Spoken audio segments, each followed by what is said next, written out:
नमस्कार दोस्तों, जय हिंद, वंदे मातरम। एक बार फिर से आप सभी का बहुत बहुत स्वागत है आपके अपने यूट्यूब चैनल एग्ज़ाम ट्रिकी में। हम लोग यहाँ पर बात करेंगे सीटेट दिसंबर 2024 के महत्वपूर्ण 30 क्वेश्चनों की, जो कि आपके बाल विकास से लिए गए हैं। और ये क्वेश्चन आपके सीटेट हुआ या आपका रीट हुआ या आपका यूपी टेट हुआ, इन सभी के लिए बहुत इम्पॉर्टेंट हैं। मनोविज्ञान का अध्ययन किससे संबंधित है? मनोविज्ञान का अध्ययन किससे संबंधित? पशु व्यवहार से, मानव मन और व्यवहार से, सामाजिक समस्याओं से या पर्यावरण से? तो मनोविज्ञान ही कहलाता है भैया आपका मन का विज्ञान, मन का विज्ञान। और जब मन के विज्ञान की बात करेंगे तो आपका बी ऑप्शन जो है यहाँ पर सही हो जाएगा। नेक्स्ट क्वेश्चन आपकी स्क्रीन पर है और कह रहा है शिक्षा मनोविज्ञान का मुख्य उद्देश्य क्या है? एजुकेशन साइकोलॉजी की बात कर रहा है कि इसका मुख्य उद्देश्य क्या है? छात्रों को सिखाना, सीखने की प्रक्रिया को समझना, शिक्षकों का विकास करना, शिक्षकों का विकास करना नहीं, शिक्षा सामग्री तैयार करना। तो अगर हम बात करें शिक्षा मनोविज्ञान का मुख्य उद्देश्य, कहेंगे कि इसका मुख्य उद्देश्य होता है सीखने की प्रक्रिया को समझना। इसका मुख्य उद्देश्य शिक्षण और सीखने की प्रक्रिया को समझना। क्यों समझना? ताकि जो भी बच्चे को हम पढ़ाएं वो बहुत कैसा हो सके, वो बहुत प्रभावी ढंग से हो सके। बी ऑप्शन यहाँ पर आपका सही हो जाएगा। नेक्स्ट क्वेश्चन आपकी स्क्रीन पर है, कह रहा है कि मनोविज्ञान के जनक किसे कहा जाता है? पहली बार है चैनल पर, चैनल को ज़रूर सब्सक्राइब कर लीजिएगा और बेल आइकन में ऑल का ऑप्शन प्रेस कर लीजिएगा। जब आप ऑप्शन प्रेस करोगे तभी भैया आपको बेल आइकन में तभी आपको क्या मिलेगा, नोटिफिकेशन बराबर मिलता रहेगा। और वीडियो अच्छी लगे तो वीडियो को लाइक करना ना भूलिएगा। मनोविज्ञान के जनक किसे कहा जाता है? बहुत ही ऐसे क्वेश्चंस हैं जो हमेशा आपको यहाँ पर दिक्कत दे के जाते हैं। कहेंगे मनोविज्ञान के जनक विलियम वुंड को कहा जाता है। विलियम वुंड ने आधुनिक मनोविज्ञान का, लिखे देता हूँ, आधुनिक मनोविज्ञान की बात करते हैं, आधुनिक मनोविज्ञान का पहला जनक माना जाता है। इन्होंने 1879 में पहला मनोवैज्ञानिक प्रयोगशाला स्थापित की थी। तो यहाँ पर सी ऑप्शन आपका बिल्कुल सही हो जाएगा। नेक्स्ट हम बात करते हैं अधिगम के प्रकारों में से कौन सा है? शारीरिक अधिगम, व्यवहारिक अधिगम, दृश्य अधिगम या प्रत्यक्ष और अप्रत्यक्ष अधिगम?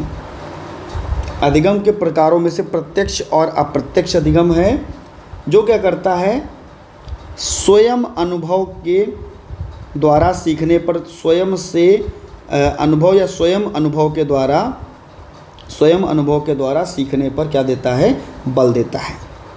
नेक्स्ट बात करते हैं दोस्तों, किस सिद्धांत के अनुसार बच्चे अनुकरण करके सीखते हैं? बच्चा अनुकरण करके सीखता है।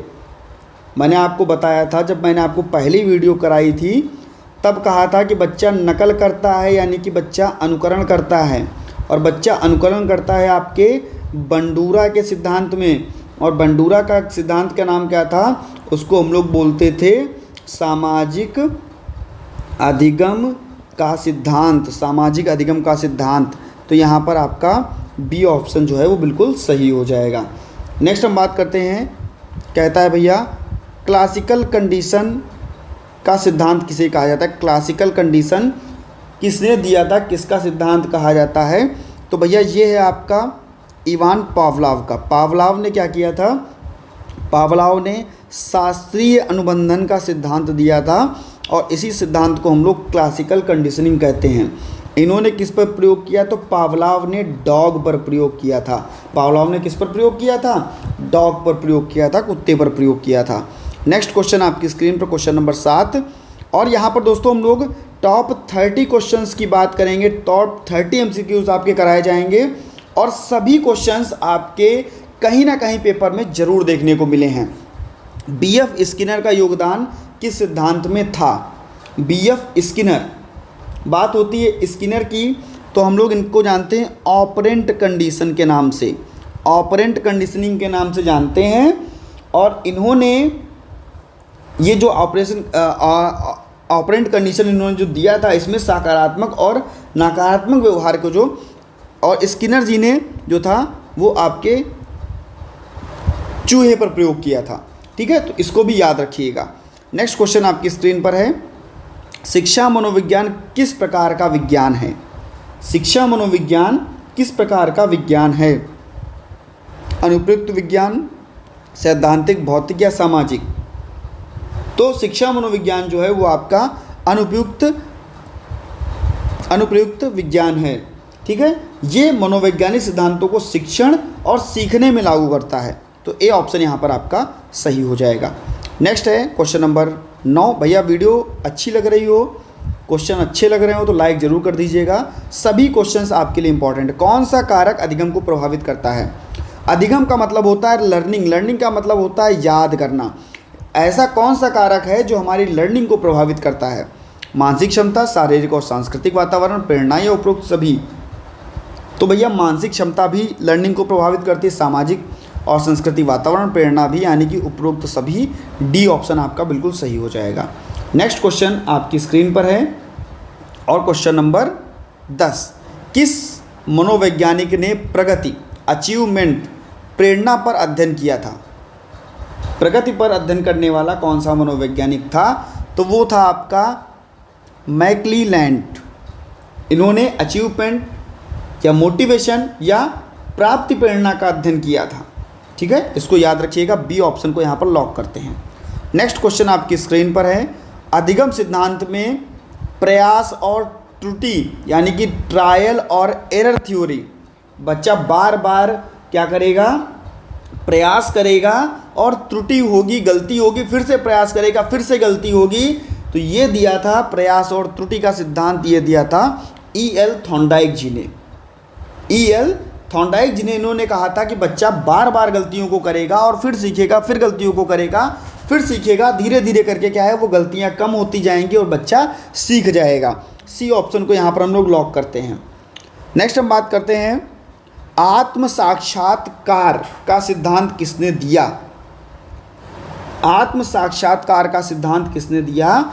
तो ये दिया था आपके फ्रायड, मैस्लो, वॉटसन या एडलर। तो ये दिया था भैया किसने? ये दिया था आपके मैस्लो ने। किसने दिया था? मैस्लो ने। अब्राहम मैस्लो इनका पूरा नाम था। इन्होंने मानव आवश्यकताओं की श्रेणी के शिखर पर जो चीज़ें बता करके बताई थी और व्यक्ति की पूर्ण क्षमता को प्राप्त करना। ठीक है, तो ये आपका बी ऑप्शन यहाँ पर बिल्कुल सही हो जाएगा। नेक्स्ट हम बात करते हैं मल्टीपल इंटेलिजेंस। अरे बहुत बार पेपर में आपके पूछा गया और आपने अगर डीएड स्पेशल एजुकेशन किया है तो फर्स्ट ईयर में आपको पढ़ने को भी मिला मल्टीपल इंटेलिजेंस थ्योरी, यानी कि बहुबुद्धि का सिद्धांत जिसको हम लोग बोलते हैं, जहाँ पर सांगीतिक बुद्धि, तार्किक बुद्धि, आपका भाषाई बुद्धि, ये प्रकार की बुद्धियाँ बताई गई थी। जहाँ पर लगभग आप लोगों ने मल्टीपल इंटेलिजेंस बहुबुद्धि का सिद्धांत पढ़ा था तो कहा था किसने दिया? तो कहा था हार्वर्ड गार्डनर जी ने दिया। ए ऑप्शन यहाँ पर लॉक करते हैं और ये क्वेश्चन आपके लिए बहुत इंपॉर्टेंट है। नेक्स्ट अगर हम बात करते हैं शिक्षा मनोविज्ञान के सिद्धांतकार जीन पियाजे ने किस पर ध्यान केंद्रित किया?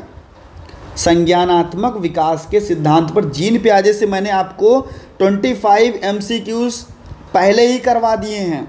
इसके पहले जो वीडियो अपलोड की गई थी जीन पियाजे पर ही थी और वो संज्ञानात्मक विकास का सिद्धांत। सामाजिक विकास का सिद्धांत किसने दिया? कमेंट सेक्शन में छाप दीजिए, बताइए। ठीक है, और नैतिक विकास या मॉरल डेवलपमेंट जिसको हम लोग बोलते हैं, इसका सिद्धांत किसने दिया? ये भी कमेंट सेक्शन में आप लोग बता सकते हैं। वाइगोत्स्की के अनुसार सीखने के लिए क्या महत्वपूर्ण है? सामाजिक संपर्क, व्यक्तिगत प्रयास, जैविक परिपक्वता या शारीरिक गतिविधियाँ? तो कहेंगे वाइगोत्स्की ने क्या भैया? सामाजिक संपर्क पर जोर दिया था। सामाजिक संपर्क से क्या करता है बच्चा? सीखने और विकास में क्या है? महत्वपूर्ण होता है, महत्वपूर्ण भूमिका निभाता है। ए ऑप्शन यहाँ पर लॉक हो जाएगा। नेक्स्ट क्वेश्चन, मैस्लो की आवश्यकता का सिद्धांत। मैस्लो की आवश्यकता का सिद्धांत अभी आपने क्वेश्चन किया, अगर हम लोग बात करें अब्राहम मैस्लो से ही किया, तो मैस्लो की आवश्यकता का सिद्धांत व्यक्ति की शारीरिक आवश्यकताओं को पूरा करता है। तो यहाँ पर आपका शारीरिक आवश्यकता में भोजन हुआ, पानी हुआ, ये सारी चीज़ें हुई, तो यहाँ पर आपका सी ऑप्शन सही हो जाएगा। नेक्स्ट हम बात करते हैं very very important, zone of proximal development. कभी कभार इसकी फुल फॉर्म भी पूछ देता है और कभी कभी कहता है ZPD का सिद्धांत किसने दिया? बताइए जल्दी से, कमेंट सेक्शन में छापिए जल्दी से। वाइगोत्स्की जी ने ZPD का सिद्धांत दिया। इसके फोल्डिंग के बारे में भी इन्होंने ही बताया था और इसके फोल्डिंग से क्वेश्चन मैं आपको पहले भी करवा चुका हूं जो वीडियो अपलोड की गई थी। नेक्स्ट, बाल विकास में अधिगम के लिए कौन सा कारक सबसे महत्वपूर्ण है? अधिगम के लिए सबसे महत्वपूर्ण कारक कौन सा है? अधिगम का मतलब लर्निंग, याद करना, तो मानसिक परिपक्वता, आनुवांशिकता, सामाजिक संपर्क या प्रेरणा। तो सबसे महत्वपूर्ण है आपका सामाजिक संपर्क। सी ऑप्शन को यहाँ पर हम लोग लॉक करेंगे, क्योंकि क्या है भैया, वाइगोत्स्की और अन्य सिद्धांतकारों ने क्या कहा, सामाजिक संपर्क को सबसे महत्वपूर्ण माना था। तो सी ऑप्शन यहाँ पर लॉक करते हैं। नेक्स्ट बात करते हैं, किस सिद्धांत के अनुसार बच्चे अपने समाज के मूल्य और विश्वास को अपनाते हैं? जल्दी से बताइए। क्वेश्चन नंबर 19 आपकी स्क्रीन पर है।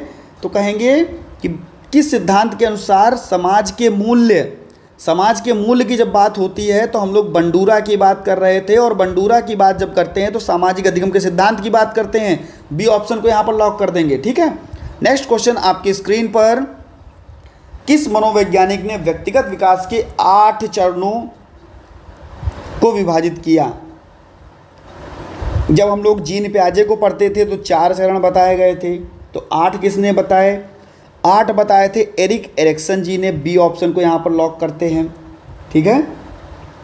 व्यक्तित्व विकास के 8 चरणों के बारे में बताया था। नेक्स्ट, बिहेवियरिज्म का सिद्धांत किसने दिया? बिहेवियरिज्म का सिद्धांत किसने दिया? जॉन वॉटसन, जीन पियाजे, अल्बर्ट बंडूरा या फ्रायड? तो व्यवहार के बारे में जिन्होंने बताया तो वो थे अपने वॉटसन जी। कौन थे? Watson ji. ए ऑप्शन को यहाँ पर लॉक करते हैं। व्यवहार के बारे में, बिहेवियरिज्म के बारे में बताया था और इस पर अध्ययन किया था, तो ए ऑप्शन आपका लॉक हो जाएगा। बालक के लिए प्रारंभिक शिक्षा के लिए सबसे प्रभावी अवधि कौन सी है? प्रारंभिक शिक्षा की सबसे प्रभावी अवधि कौन सी है? तो उसको हम लोग कहते हैं बचपन। हम कह सकते हैं कि यहाँ पर बच्चा, मानसिक विकास भी बच्चे का बेहतर होता है और बच्चा सीखता भी बेहतर रूप से है। बालक का संज्ञानात्मक विकास किस पर निर्भर करता है? संज्ञानात्मक विकास बालक का किस पर निर्भर करता है? बालक का संज्ञानात्मक विकास किस पर निर्भर करता है? तो हम कहेंगे आनुवांशिकता, पर्यावरण, व्यक्तिगत अनुभव या सभी। तो यहाँ पर डी ऑप्शन हो जाएगा, सभी पर निर्भर करता है। नेक्स्ट क्वेश्चन नंबर 24 आपकी स्क्रीन पर, शिक्षण की प्रक्रिया में सबसे महत्वपूर्ण तत्व। शिक्षण की प्रक्रिया में सबसे महत्वपूर्ण तत्व कौन होता है? सबसे महत्वपूर्ण होता है बालक, ठीक है। ये चाहेगा तो रुचि लगा करके सीखेगा, मन लगाएगा, ठीक है। ये चाहेगा, सब कुछ होगा।